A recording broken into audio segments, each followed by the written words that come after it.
like to call to order the Town of Willington Inland Wetland and Watercourses Commission today, April 22nd, 2024.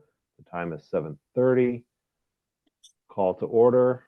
All seating members are present. There are no seating of alternates at the moment. We have an application to be received, IW 24-3, application for wetland disturbance associated with fill and repair of an existing culvert for site access at 0 Turnpike Road, map and lot 462300, applicant M. Peterson, owner SBSC Realty Group LLC. Is there anyone to speak to the application and explain to us the project? So this is just for receipt. So you guys are receiving and determining whether or not a hearing is necessary, and then they'll present at the next meeting. Okay. It looks like it's pretty straightforward. I would like to see from the applicant, based on their site plan, some erosion and sediment controls, where those are going to be placed along the access road here. And Do you want me to bring anything up on the screen? yeah, bring up the site plan and the project location, please.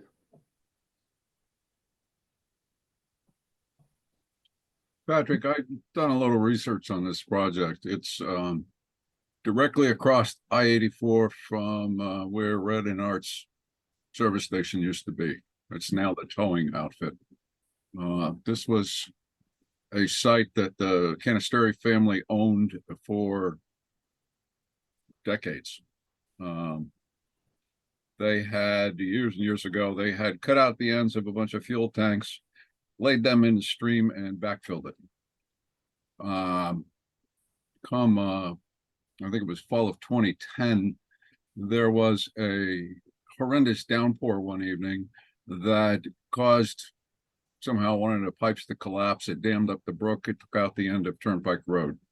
Consequently, following that, the town took it upon themselves to clean out those old tanks. So the stream was now exposed, but they put in a temporary, I guess, a temporary crossing to get to the other side.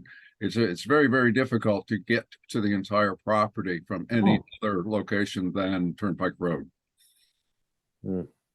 I'm very familiar with the property because I grew up in that neighborhood. So my question is that looking, it says Meadowbrook, but I really don't know where Meadowbrook is. Is Meadowbrook going through this pipe here? The map, if you go on the CIS thing, the map shows it as Ruby Brook, and it flows down into Roaring Brook while after it passes through the truck stop property. No, it doesn't go through the truck stop property. It goes underneath the road that goes over the bridge. Oh, got it. Okay.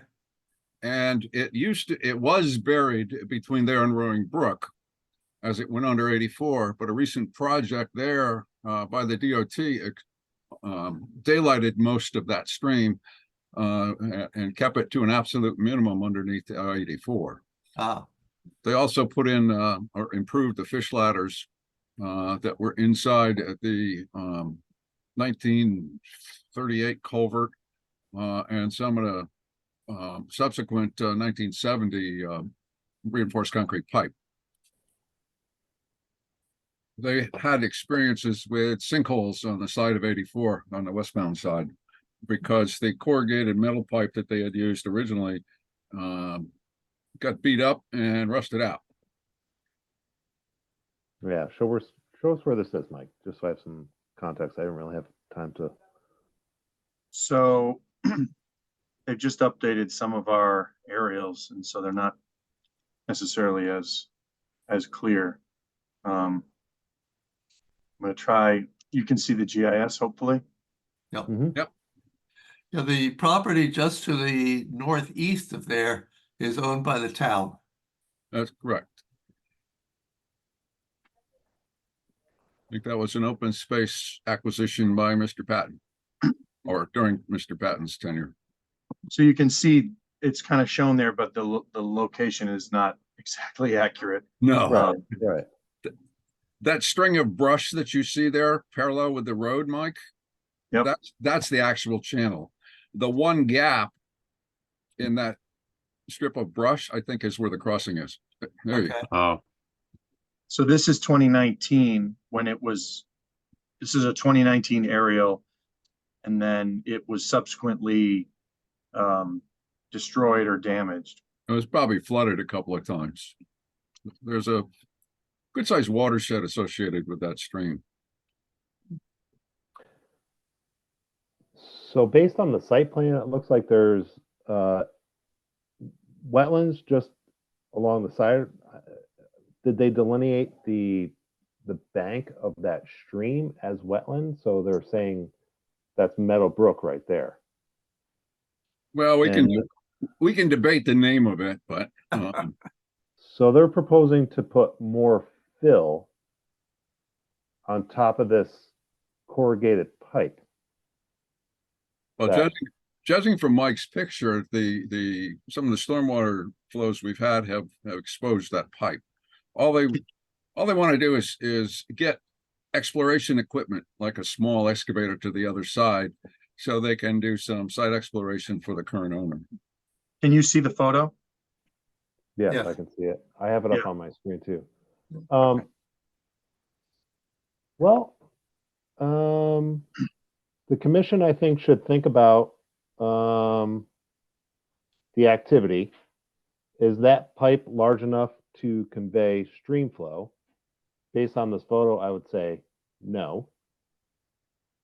So should the applicant be looking at a stream crossing standard crossing, which would span the banks of the stream and allow for adequate flow to go through here naturally and wildlife movement? I think that's part of a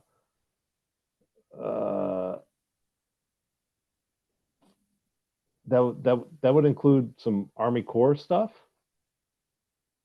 because right now this doesn't look like this is an adequate culvert and crossing for this stream. If you evaluate it by the reinforced concrete pipe that goes underneath the road directly opposite FedEx's driveway, and this pipe is probably larger and probably has better flow characteristics than what the DOT installed when they built that interchange. Okay, I can understand that, but right now I'm looking at this photo and I don't know what the other commissioners think, but this looks inadequate to me. Keep in mind that the main goal here is simply for site exploration, not site development. So if this has to come out after they're done, I would think that would be a fair way to deal with it without imposing a tremendous burden on them to build something simply for the purpose of site exploration.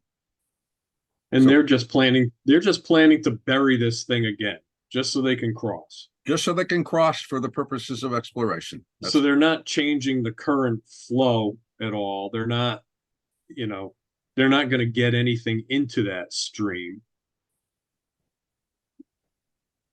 Potentially, So- they want to put 40 yards of material on it.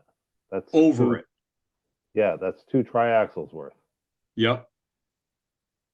And it looks like it's bound on that right side. It looks like there's some material or rocks or something in front of that too. The right side is the head wall, the upstream end. It looks like it was the head wall. Well, yeah, it was. That's why I'm saying, like, when if they want to just fill this to cross it, like, if that material washes out again, that's 40 more yards of material that's washing downstream.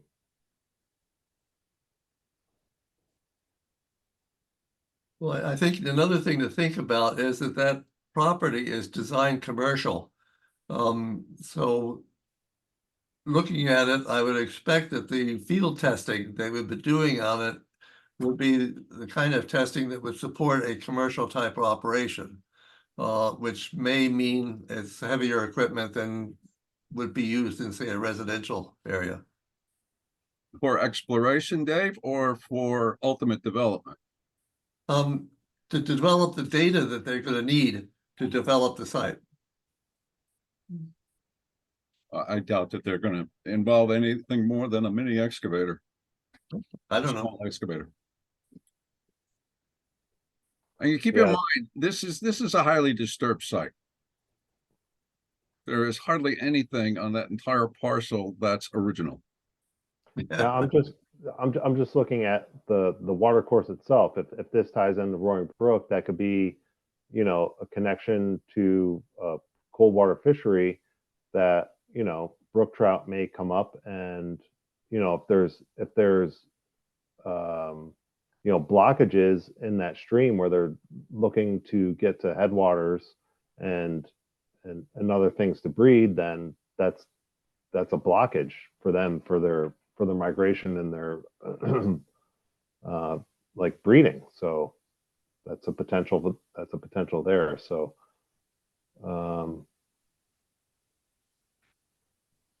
Well, it sounds like we need more information from the group that's planning this project. because if you're just dumping 40 yards of material on this just to cross it, I mean, there's nothing to say if they explore, do their exploratory things and say, no, we're good, and leave, and they leave that there, and this all washes back down. That's 40 more yards of material that's washing downstream and causing down gradient blockages and sedimentation into the stream channel that could potentially get into Roaring Brook. I'm just thinking out loud. Mm-hmm. I think it would make sense for us to take a walk out there. And really, I think it comes down to the regulations. Mike, if you can look into it and get back to the group and see what, you know, because I've worked on projects where a culvert replacement, this is just fill, but a culvert replacement, if they're looking to do that, which it looks like this may be like a necessary thing instead of just filling within a wetland, does require a self-verification notification form to the Army Corps of Engineers.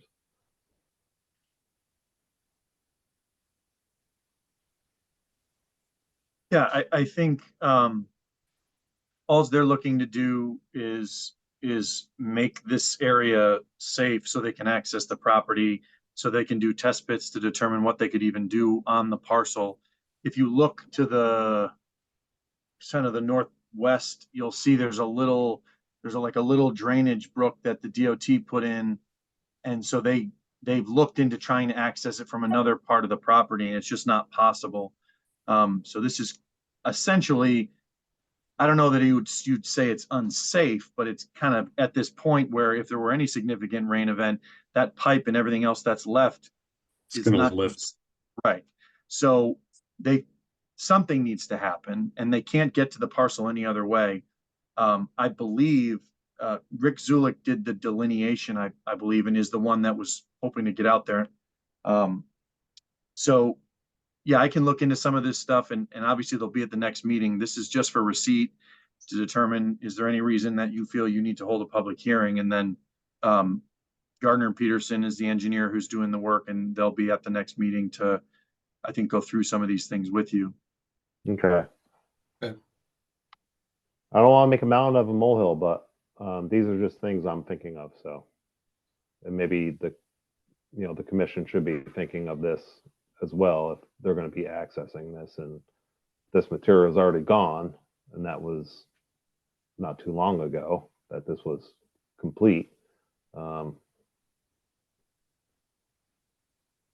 we should be thinking of these things. Well, what you see there now I think that that piece of corrugated pipe was put in around 2012, between 2010 and 2012. So it's been there for a decade. And this is what's left after all of the not so insignificant rainstorms that we've had. Right, but if they put in a compliant stream crossing, this won't even be there. It would be a span over the channel, which would allow for stream flow and debris to come through naturally. Understood. And yep, Yeah, Mike, you said that that map was from 2019, where That it area, yep. where it showed that that was basically covered. yeah. So So it's from not that long that ago. point, excuse me? That's not that long ago. No, it's not. Oh, that's half a decade. Those go pretty quick. Too fast. And it's pretty clear that the capacity of the culvert was not sufficient to support the stream. So the wash- Exactly.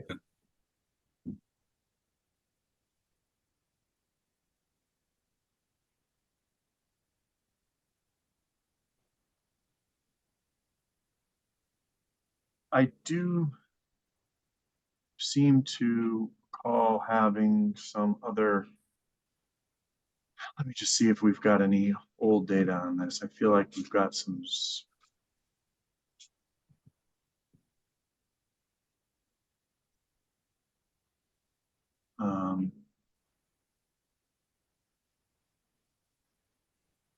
There's some old details that we have in the file. Trying to see. Post plan of steel conduit removal, which would have been in 95. I don't know if that ever happened, Mike. Okay. I tried to help out the Canistreries when they were dealing with this, and without much luck. I think they just walked away from it. Yeah, there's a memo here from 95 from Carl Asimovic about stream modifications. Let's see if there's anything about the sizing of pipe ultimately went in. Well, think of it this way, guys. When we have, what are some other options that this applicant has? Can they put in, when we have a Temporary bridging. yeah, a forestry application or whatever, Mhm. like it doesn't necessarily need to be 40 yards of fill that has the potential to wash down the brook. But something could needs be- to be done with that culvert, Exactly. It needs to be because the heavy rain event's gonna cause more problems. eventually it needs to be a stream crossing compliant structure. But if they just want to access it to explore, I mean, they could get some of that timber matting that the forestry guys Mhm. use. There's other options instead of just dumping 2 triaxles worth of fill within a stream. So You could afford. why not drop in 2 precast concrete barriers, one on either side of that existing culvert, and Well, and drop a crane mat on top of it to span. Well, this is for the applicant to come up with. I mean, 40 yards of fill within a stream doesn't really sound that great to me. There are other options that I think they can come up with.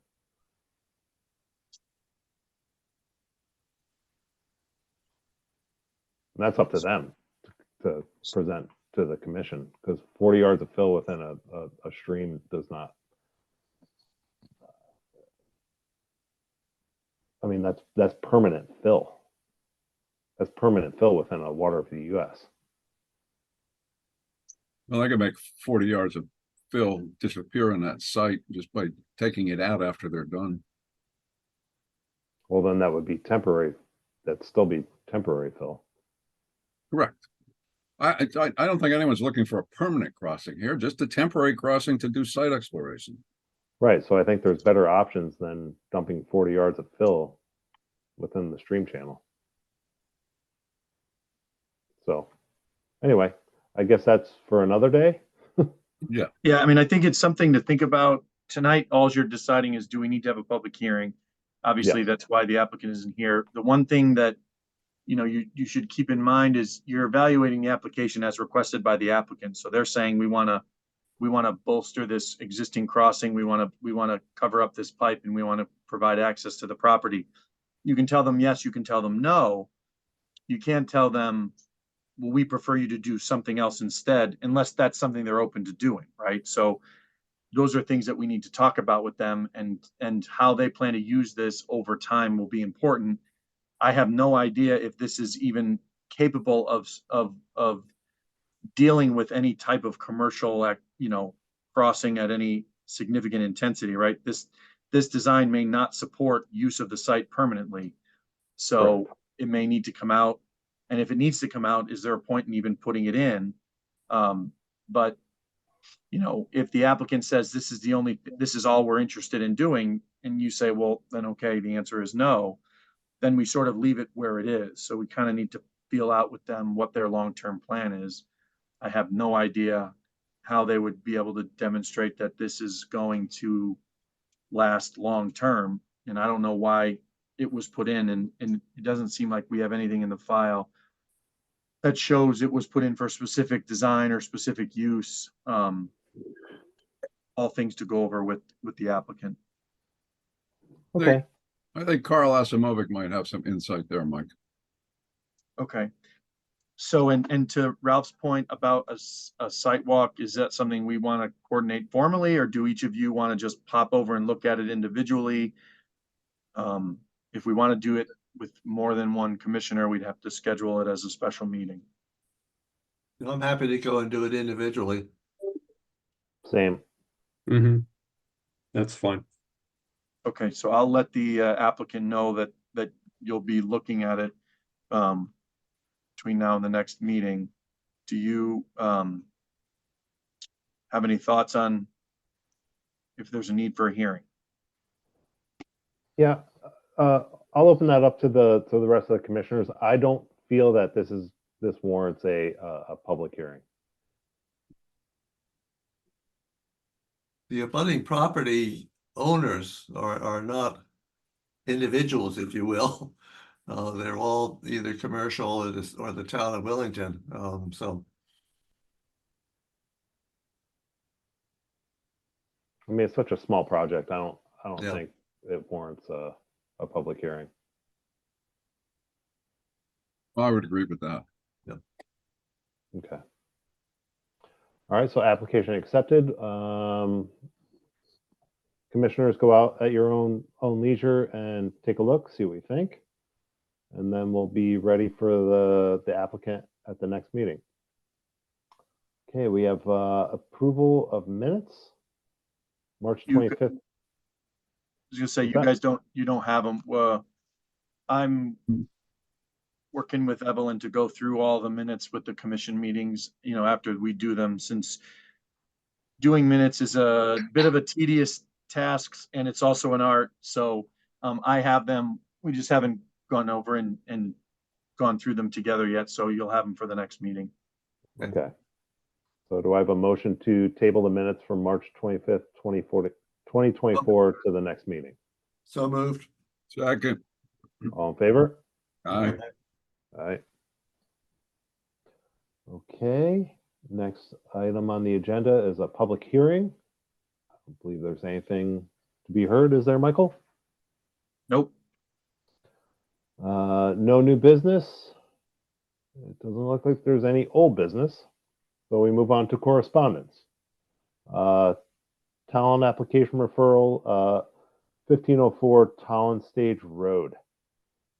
So this is, I'll bring it up on the screen. This is a referral because the parcel is within 500 feet of the town line.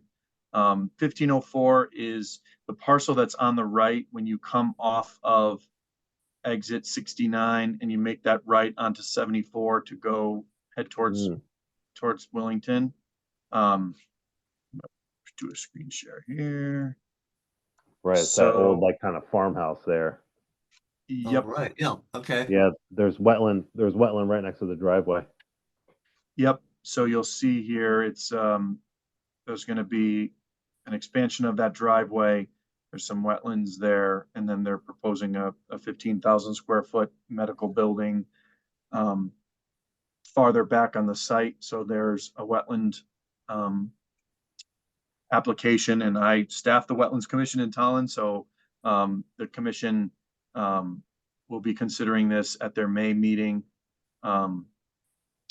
They elect, because the site has such visibility and is on the town line, and they're proposing a wetland mitigation, they're holding a public hearing.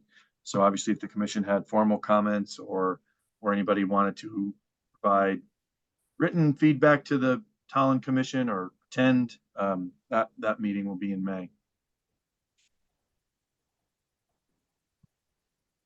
Isn't Okay. there state land right around there, Nye Forest or something? Nyhoman, yeah, I Yeah, don't know. down a little farther. Okay, Yeah,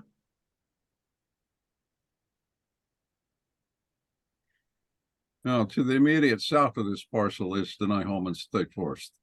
okay. The archery range is up behind this. Mhm.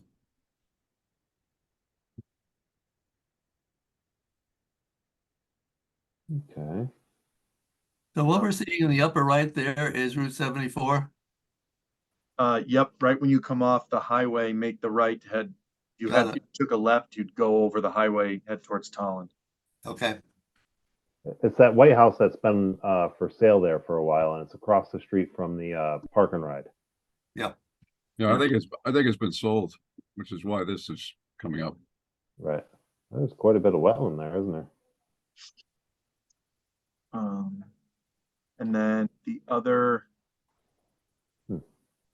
item of correspondence. So again, as part of their continuing sort of compliance with their approval, the truck stop, Loves, has to submit their monitoring report. So we got the Q1 groundwater monitoring report, which I included with the agenda. Nope. Guess I have folding to do when this is over. So if anybody wants a hard copy, we can certainly print them. It's, let me see, 48 pages. We just got it, and I haven't had a chance to even go through it, but letting you know that we did receive it. They have submitted it as required. So if somebody wants a paper copy, just let me know. The link is to the agenda if you want a PDF. could I suggest that you alert Kathy Demers that it's there and she might have an interest? Yeah, I think she gets copies of the agendas, but I can let her know. Okay, Well, I'm just looking through the data real quick. I think the most important thing is that no petroleum constituents have been detected. okay. It looks like some background metals, but that's typical in groundwater. Okay, that looks good. Mike, what's our, what was the proximity of this Tallinn site to Willington? What was the distance you mentioned? I have to check 500 feet. if it's within 500 feet of a town boundary. I'm not so sure it is. You might want to check that. Let's see. I'm just looking at Krog's GIS, and I'm getting something closer to 700. Gotcha.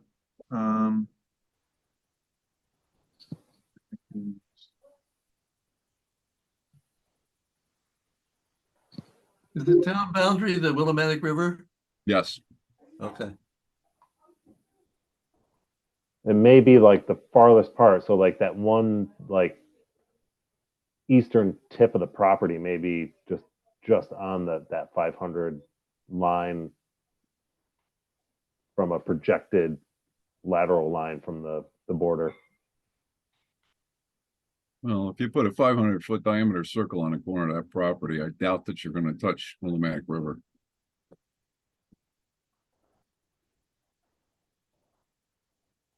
Yeah, I mean, the quick measure that I did, it's in high sixes.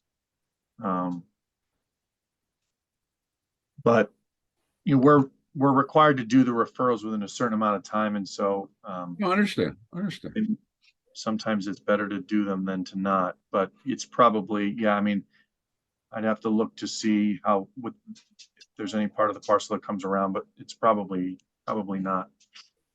Well, let's think of it this way. Is any of the site activity going to impact Willington itself? So, yeah, under the site development standards on the planning and zoning side, there will be a referral because there's a potential for the traffic, any potential traffic related to the development to affect, et cetera, and being so close to the property. So I think they'll probably do the referrals for both. But I'm thinking overall, like this site development on the inland wetlands, like, is there any impact from this development that's going to impact the inland wetlands and watercourses of Willington for this project? So I think that's maybe the gist of all that, the spirit of that referral for us to look at this stuff. Does Yeah. that make sense? It makes sense to me. So I don't think this would have any impact on the inland wetlands and watercourses of Willington. Well, I'm inclined to agree with you, Patrick.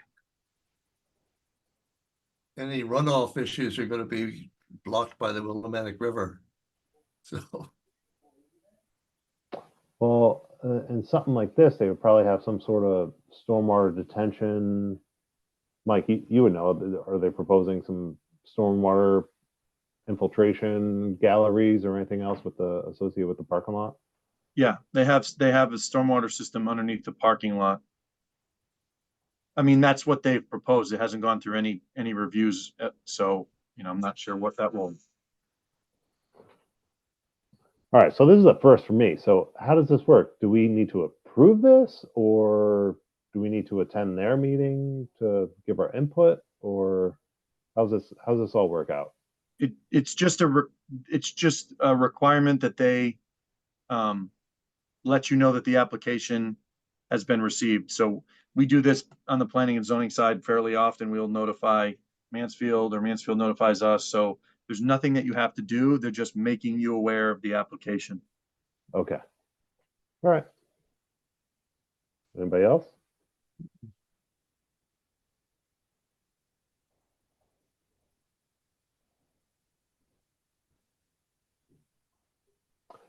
Okay, we're going to move on to staff report and discussion. We have the forest practices regulation revisions. So I just was going to give you a quick update that we sent everything over to the forest practices division, or Nick Zito and the people in his office, and he said that everything looks good. It has then been, or the regs were referred over to, I guess it's the commissioner who has to actually sign them. And so they need to do that, I believe, within 60 days of it being provided to them. So his request was simply that we establish an effective date based upon the date the commissioner endorses the new regs. So they're not online. When we get the signed endorsed version back, we'll set that as the effective date, and then they'll be good to go. Fair enough. Do our current regulations, do they know, is it going to be significant changes in those, or is it going to still kind of align altogether? Yeah, I think they're going to endorse them as they were adopted by the commission. I think that they act like the changes that we've made. I know, have referred to our process, our application, and different things that we do as a little bit of a model in some of the other towns, because we do a fair number of these. There are a lot of towns that don't do any, so I think they're going to endorse them exactly as you guys adopted them at the last meeting, and we'll just replace them. Okay. Well, bravo, Commission. Bravo. Paving the way, so to speak. All right. Well, thank you for that, Mike. And that sounds fantastic. Next on the agenda is public comment. Is there anyone here from the public that would like to speak? Evelyn, I will not call on you.